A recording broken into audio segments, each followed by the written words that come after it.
Welcome to Atlanta, Georgia, Bobby Dodd Stadium and the home of the Georgia Tech Yellow Jackets. The Rambling Wreck is here, and these fans have been waiting since early in the day to get this one cranked up. And boy, do we have a fun one ahead. Top 10 team, target on their back, going on their road and right into the snake pit. As we see the number 7 team in the country, the LSU Tigers, taking on a squad hoping to prevent another L this week, the Georgia Tech Yellow Jackets. Glad to have you with us for EA Sports College Football. I'm Reese Davis, David Pollack and Jesse Palmer with me in the booth. Guys, we are ready to tee it up.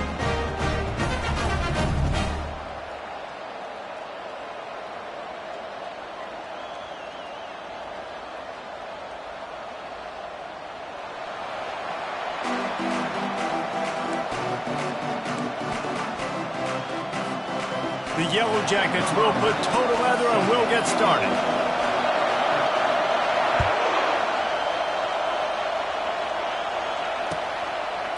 Fielded in the end zone, it's Raymond.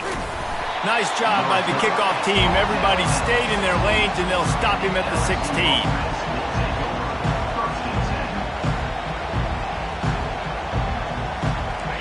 They challenge this crowd to bring the energy, and I'd say they're doing that. The give to the back. He found a hole, got about 5. He's down at the 21. Sometimes people say, if you're good enough, what's the big deal about going on the road? Well, if you're not careful, you might find out in a spot like this one, guys. Yeah, no doubt about it. This is a hostile environment, and you know you're going to be getting the opponent's A-game for this one. They've circled this one all off-season, so they better be ready to bring it today, David. And the hardest thing to do in college football is to go on the road. Everything about it changes. And you want to shut this crowd up early. You don't want to give them belief, because if it starts to build throughout the game, look out.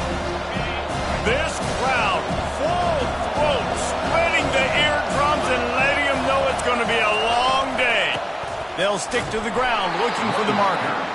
And the Tigers will keep this drive going. And I think on that last run play on third down here early in the game, they're making a statement that we believe we're the more physical team and we're going to run the football even if you know it's coming at you. Nice job. They got the ball at midfield. I expect to see more run plays coming up. A collision, and he stopped at the 27 after picking up 1. LSU quick to the line.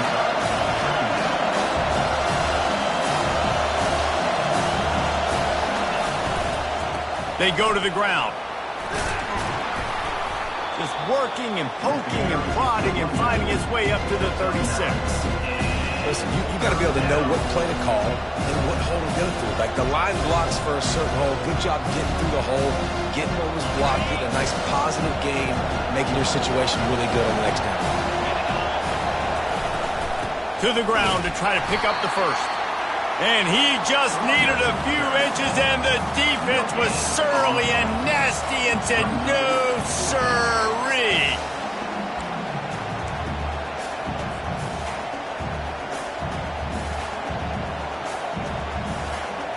In their own territory, no problem. 4th and inches, and they'll go for it. They'll try it on the ground. He will step out of bounds, but not before the big pickup and a first down for this offense. I think it's really important for this offense. They get this guy going early in the game, and they're doing a nice job of that right now. Remember, he's the kind of running back who gets better as the game goes on. That's a really good omen for this offense, considering his success now early. Still running at the 40. Can anyone catch him? And he waltzes in for the score.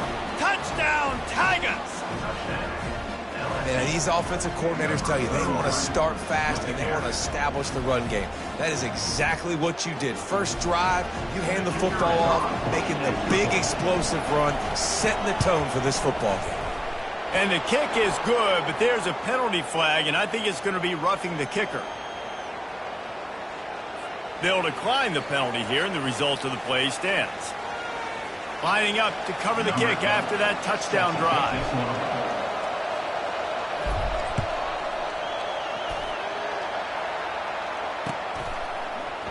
So much for the touchback. Here he comes. That gamble did not pay off as they bring him down at the 12-yard line.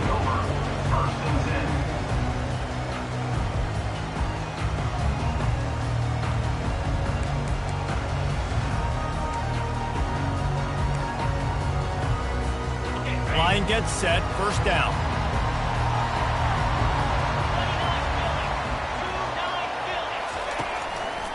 They go to the counter. Punches ahead, they'll give him a yard to the 13. And these defensive tackles just eat people. They swallow human beings when you get near them. They're so big, so strong. When those running backs come in, they just need a mitt. They put one mitt on a running back, and he usually falls to the ground just because of their sheer mass and strength. Didn't get much on first down. It's 2nd and 9.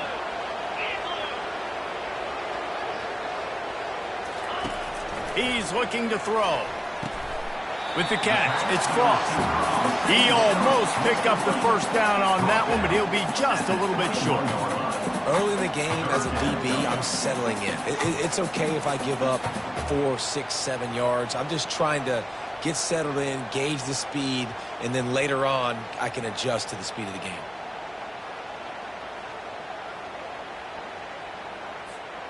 Now the defense will try to rise up on 3rd and short from the 21.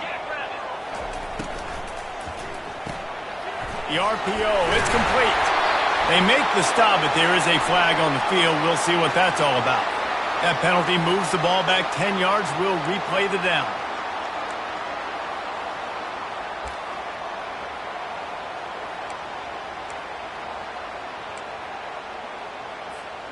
You make up the game plan and not a lot on the play sheet for this. 3rd and long from inside their own 20. From the gun, wants to pass. Fires and picked off. Not much on that return, but I think they'll let him slide after making that pick, and they'll have it at the 20s. Tell you what, when you come out of your own end zone, in the shadow of your own end zone, a lot of bad things can happen. You want to kind of get a few first downs, get some space, so if you punt after that point, you can pin them a little bit deep. This is the exact opposite of what happened. Now you set them up in beautiful scoring field position already. Really bad play by the offense. Running back searching for a hole. Got some room, headed to the goal line. He almost punched it in for 6. They'll get him down at the 1-yard line.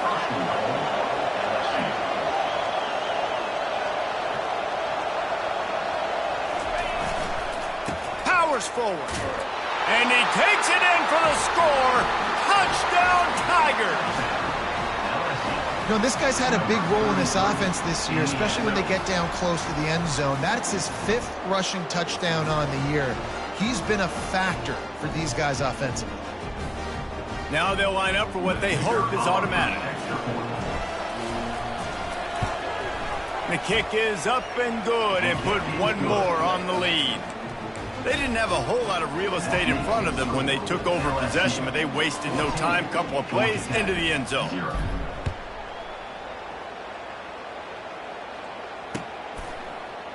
He's going to bring it out from deep. He's brought down at the 16. Would have been much better off to take the touchback.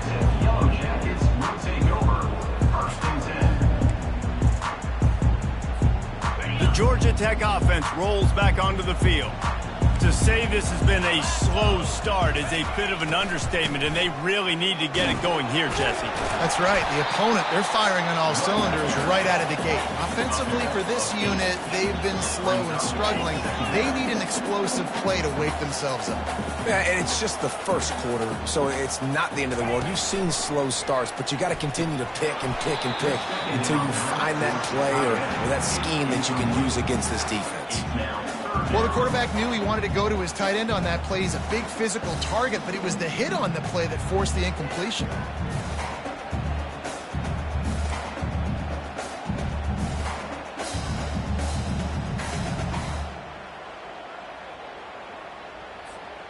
Boy, could they use a conversion on 3rd and short from their own 24.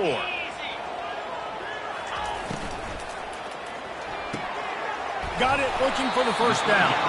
They'll move those chains, getting it out to the 29-yard line and trying to get this drive rolling. 3rd down, a lot of times it comes down to not necessarily who's the most open, who do you trust the most? No, it's not about the X's and the O's. It's about the Jimmys and the Joes. And when my guy's better than you and I get you matched up out wide and I know I trust you, I'm finding you. He wants to throw. And the pressure gets to him. Down goes the quarterback. And you don't want to see this trend continue. Last week he was sacked 4 times. The offensive line, this offense as a whole, needs to get in better situations, get rid of the football faster, and not keep getting their quarterback hit. A first down sack can wreck a drive. Let's see what they've got on 2nd and 14.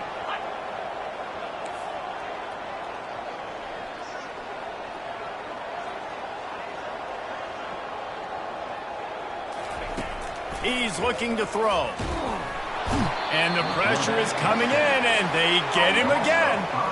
Well, they're able to get the negative play, great individual effort. I know LSU's defense always goes by DBU, but they've had some big-time players up front on that D-line, too. And you think recently, guys like Marcus Spears, Glenn Dorsey, Kiki Mingo, Daniil Hunter, dudes that can line up one-on-one. These guys were like avatars with their frames. So difficult to block and so athletic. That's what this guy reminds you of sometimes. On 3rd and long, you'll need to push it downfield.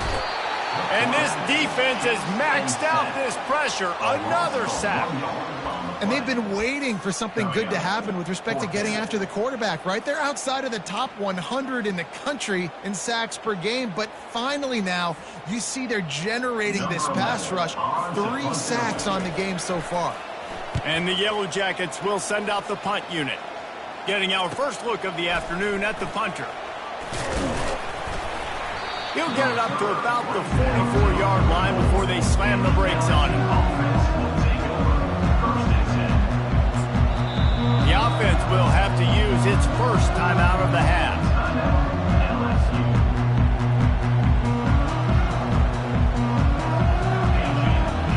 Looking for a productive play on 1st down.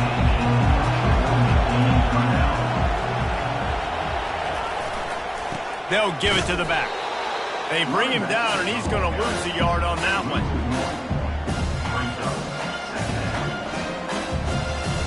Didn't get much done on that first play of the drive. It's 2nd and 11. Give to the running back. Creating some space, getting just enough good blocking, and they've got it up to the 47-yard line.